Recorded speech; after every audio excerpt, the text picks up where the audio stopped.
Welcome back. The Senate advancing its budget bill last night and ultimately averting a government shutdown after Senator Joe Manchin abandoned his domestic energy permitting plan, threw in the towel after the Democrats reneged on him. His plan would have greenlit a pipeline in West Virginia, but many were critical over advancing the green energy agenda, jeopardizing energy independence. Joining me right now is Tennessee Senator Marsha Blackburn. She's a member of the Judiciary, Armed Services, and Commerce Committees. Senator, it's great to see you this morning. Thanks so much for being here. We've got a lot to get to, but I want to start on this. What happened last night in the Senate, and did the Democrats pretty much just renege on Joe Manchin's permitting promises? Maria, it appears that the agreement was Manchin would pull his permitting out of this continuing resolution, because what the Democrats are wanting to do is play politics with this thing. They want it to end in December rather than waiting until the people have installed a new House, a new Senate, and then go forward with the funding bill after the first of the year. So this is what they're trying to set up so they can have the lollapalooza of spending bills at the end of the year. They know they're going to lose in November. So that was the whole point, so that they could do this until December 16th, so they're still in control before a new Senate is in place. I think this is one of the points. Wow. That it gives them the ability to negotiate out a date that is this year instead of waiting until after the first of the year when you have a new House and a new Senate. Bear in mind, for the left, they never lose their appetite for the taxpayers' money. There is never enough money that they can get their hands on. And the amount of spending they have done under this Biden administration, look at what it's doing to inflation. Yeah. Tennessee families are going to spend an extra $7,386 this year because of inflation and what it's doing to energy, to groceries, to a little bit of everything. Well, you know, it's incredible to me that this White House refuses to acknowledge these serious issues that are hurting American families. You're talking about inflation, and that obviously is the leading concern. Butter up 25% year over year. Eggs up almost 40% year over year. And yet we won't have any acknowledgement from the Biden administration about the migrants coming into this country either. We just showed an 18th bus this week.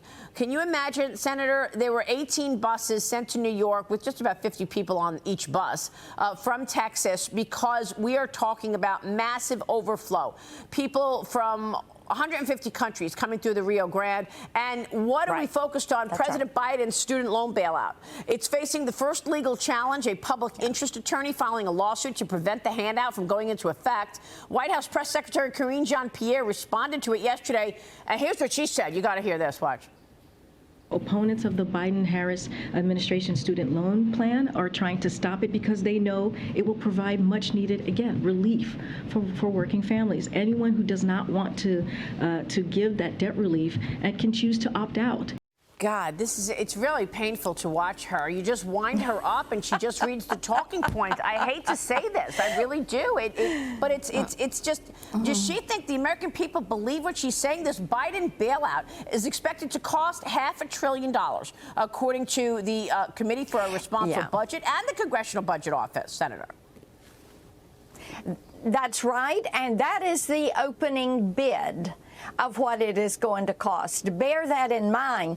Bear also in mind 210 million Americans do not have a college degree. 40% of the student loan debt is held by who? The rich, people that are doctors, lawyers, PhDs, advanced degrees. There is only 10% that is held by the bottom fifth of wage earners. This is one of the most egregious oversteps. It's going to allow colleges to increase their tuition because, hey, the money's free. And they're not held accountable for the fact that people can't get a job once they finish college, and it is grossly unfair to people that have worked. I know a single mom worked 2 jobs. Her daughter worked 2 jobs. They did this for 5 years in order for the daughter to come out of school with a teaching degree. Unbelievable. And she is a school teacher. Where is the equity for them? That's right. Well, not only do you have this immoral move by forgiving some people's debt and not others, you've got 40-year high inflation, you've got crime spikes across the country, and Joe Biden has the nerve to give this massively polarizing speech a couple of weeks ago, calling Republicans extremists. You recently introduced the Restoring Law and Order Act, hoping to increase resources for law enforcement to battle violent crime. We have seen a lot of violent crime. Tell us more about that. And here again, we've got bad policy decisions resulting in terrible outcomes. Yes, indeed we do. And because of the spike in crime down in Memphis, down in Nashville, and I did a telephone town hall with citizens in Nashville and Memphis last night. And Maria, crime was the #1 issue. My legislation that I've done with Senator Haggerty would put more resources into grants so that local law enforcement could hire more law enforcement officers to be right there on the beat, on the streets. It would put a focus on truth in sentencing so that if you do the crime, you do the time.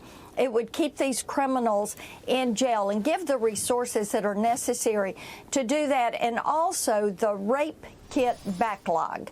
Now, this is something when you have these violent criminals and they get out on the streets, they are not in jail after before their court appearance. And what do? They're repeat offenders. We need that DNA into the CODIS system so that these violent criminals can be kept locked up. And the backlog on these rape kits, Maria, sometimes it takes a year to get these processed. So you have these violent repeat offenders out on the streets for a long time. And yesterday, Peter Doocy asked Karine Jean-Pierre, does the president think America's big cities are safe? She answered saying it's not a yes or no answer. The Democrats have done so much without the help of the Republicans. That's actually what she said. You know, that is amazing because it is the Democrats that came forward with defund the police. It is the Democrats that have pushed defund the police. It is the Democrats that have pushed disrespect for law enforcement officers. And now they're trying to change their tune because of the way crime has spiked and people are moving out of these big cities and moving to places that are safer. Places like Tennessee, other states where they can afford to live, where they can afford to have their children in school, and they feel like communities are safer. Well, the Biden administration's priority are IRS agents. He wants 166,000 IRS agents versus 15,000 border agents, if you can believe that one. Unbelievable. Senator, it's good to see you. Thanks very much. Right, and that's why we use... Yes, thank you so much. No, what's your final word? Go ahead, Marsha. Oh, we are using leftover COVID money, and instead of 87,000 IRS agents, using that money to pay for law enforcement officers to be sure they are on the streets. So you'll be able to do that, you think, in the future, next year? Through my legislation. Okay, Through terrific. my legislation. You better believe it. We are going for bipartisan support on this. Senator, thanks very much. We'll be watching that. Senator Marsha Blackburn this morning in Tennessee.